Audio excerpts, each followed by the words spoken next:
Bah, écoutez, d'abord beaucoup de surprises, hein. C'est une nouvelle, choc, pour nous, donc et puis surtout, de l'inquiétude et de la colère. Donc on n'a eu aucun élément, qui, nous laissait penser que, la résidence, surveillée, aurait une fin.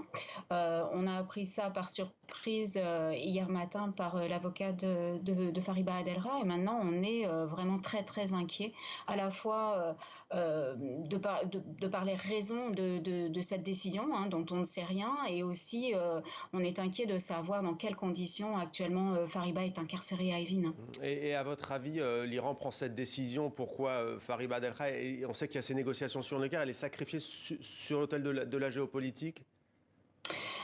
Bah, écoutez, nous, on n'est pas dans le secret de ces négociations et c'est aussi une des raisons pour lesquelles on est en colère aujourd'hui. C'est-à-dire que ça fait 2 ans et demi que Fariba est au centre d'un jeu de négociation dans lequel elle n'a absolument rien à voir, ni ses travaux.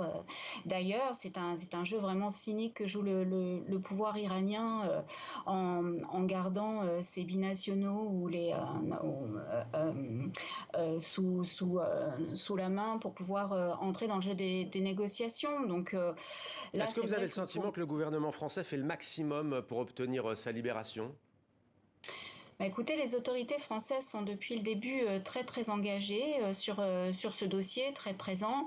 Mais il ne faut pas oublier qu'on est dans un environnement extrêmement complexe, avec des enjeux à la fois internes et externes. Et je pense qu'ils ont été surpris, tout comme nous, hier matin, d'apprendre la nouvelle de la réincarcération de Fariba. Donc c'est très très difficile d'agir et surtout très difficile d'avoir des informations sur ce qui se passe actuellement.